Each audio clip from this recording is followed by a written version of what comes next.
Hello मेरे प्रिय विद्यार्थियों।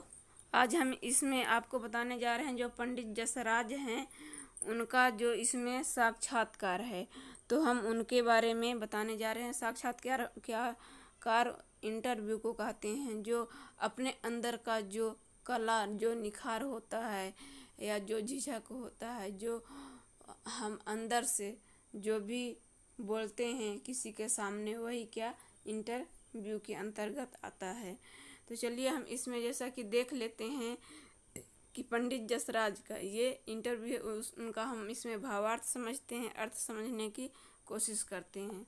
तो यहाँ पे देखते हैं, मेवाती घराने के शास्त्रीय गायक पंडित जसराज का जन्म 28 जनवरी 1930 को हरियाणा के हिसार में हुआ था।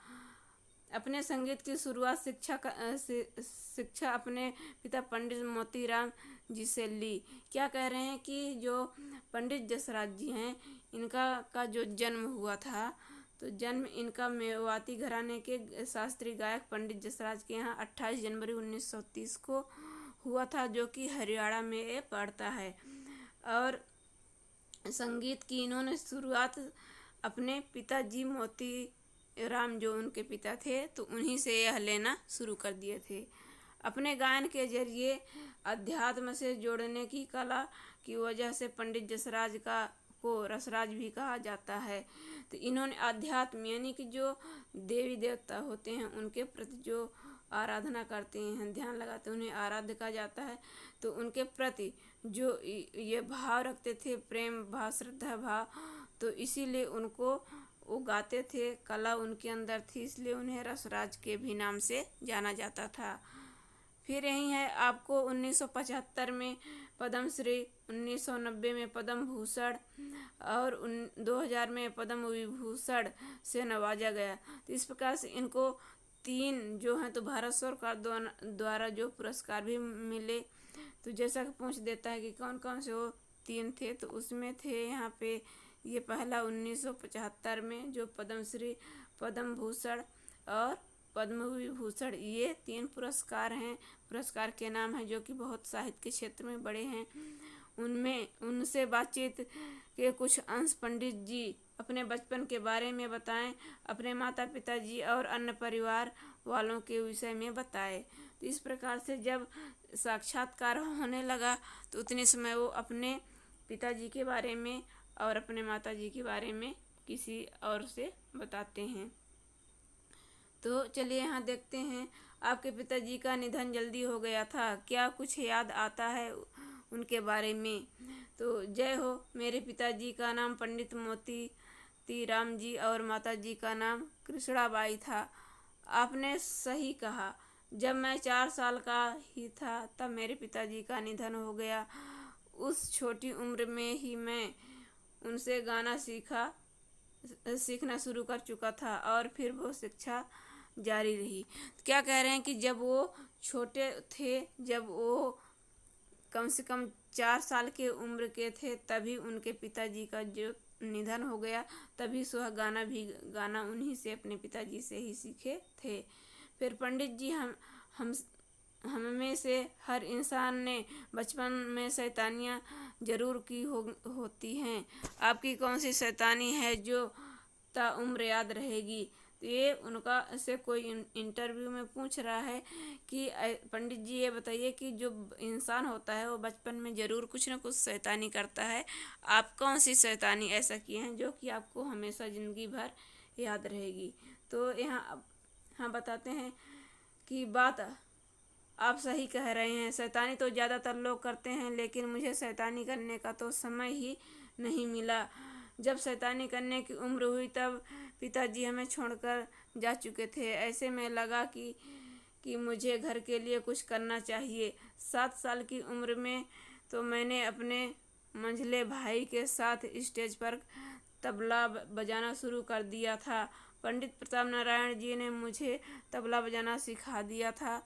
जिस उम्र में बच्चे शैतानी करते हैं उस उम्र में मैं अपने घर के कामकाज में लग गया था। तो ये कह रहे हैं, जब उनसे कोई पूछा कि बताइए शैतानी करने में क्या आनंद आता है, कैसा मज़ा आता है, तो वो बताते हैं कि शैतानी करने का तो मुझे उम्र ही नहीं मिला।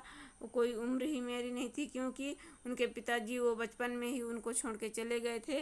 तब से वो मात्र 7 साल के थे, तभी से वो अपने मंझले वाले भाई के साथ में स्टेज पर जा कर के वो तबला बजाना शुरू कर दिए थे। और वो पंडित जो हैं प्रताप नारायण जी उनको तबला सिखाते थे। इस प्रकार से उनको शैतानी करने का कभी मौका ही नहीं मिला, वह हमेशा कामकाज में ही लगे रहे। फिर यहाँ अपनी शिक्षा के बारे में बताएं।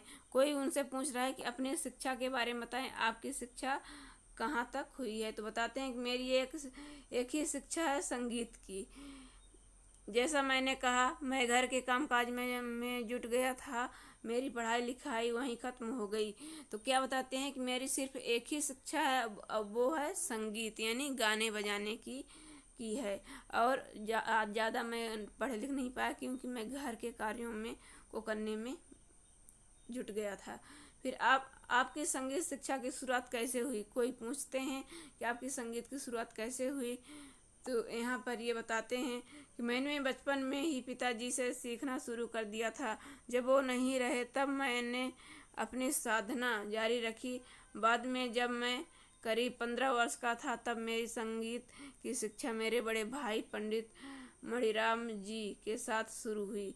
बता रहे हैं कि मैं जब छोटा था तभी से पिताजी के साथ में ही सीखता था, लेकिन जब वो नहीं रहे तो फिर मैं अपने बड़े भाई के साथ, जब मैं 15 साल का हो गया था, उनके भाई का नाम था मणिराम जी, तो उनके साथ में वो शिक्षा पाना शुरू कर दिए थे। फिर यहाँ पे अगला पूछ रहे हैं कि आपको स्टेज पर पहला कार्यक्रम कब और कैसे मिला। कि यानी आपको ने संगीत कला में तो किए हैं, लेकिन आपको पहला स्टेज कब और कैसे मिला। तो बताते हैं कि मेरा गाने का पहला कार्यक्रम 1952 में काठमांडू नेपाल में हुआ, जो कि ये काठमांडू में है। तो 1952 में सबसे पहला कार्यक्रम इनका वहीं हुआ। दरअसल रेडियो पर मैं गाया करता था, मेरा गाना सुनकर वहाँ से बुलावा आया। वहाँ के राजा त्रिभुवन विक्रम थे। मेरा पहला कार्यक्रम उनके सामने हुआ था। मुझे याद है कि उन्होंने मुझे 5000 मोहर का इनाम दिया था। तो क्या कह रहे हैं कि मैं पहले रेडियो पर गाता था, इसके बाद जो था तो जो वहाँ के राजा जो थे त्रिभुवन विक्रम सिंह, उन्होंने मुझे बुलाया और मैं उनके सामने गाना गाया। उन्होंने मुझे 5000 इनाम मोहर में दिए। तो फिर अगला यहाँ पे पूछ रहे हैं उनसे प्रश्न कि आपको जो तमाम सम्मान मिले और उसके साथ श्रोताओं का जो प्यार मिला, उसे कैसे याद करते हैं।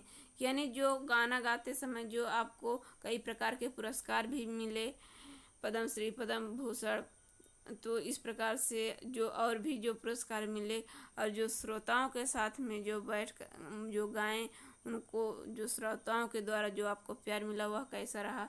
तो बताते हैं जो सम्मान मिले हैं उन्हें सम्मान से याद करता हूँ, और जो श्रोताओं का प्यार मिलता है उसको भी बहुत सम्मान से याद करता हूँ। भगवान को लाख लाख शुक्राना भेजता हूँ।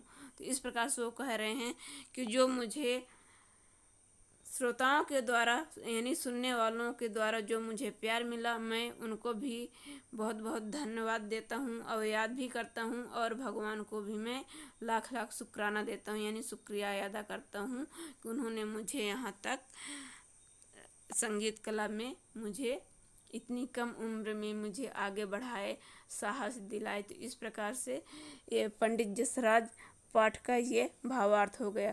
तो इसका है कि अगर इंसान के अंदर कला है, हिम्मत है, तो चाहे वह छोटी उम्र हो या बड़ी उम्र हो, वह अपनी प्रतिभा को निखार सकता है और जीवन में आगे बढ़ सकता है, तरक्की कर सकता है। तो ये हम आशा करते हैं कि आपको ये अर्थ समझ में आएगा। धन्यवाद।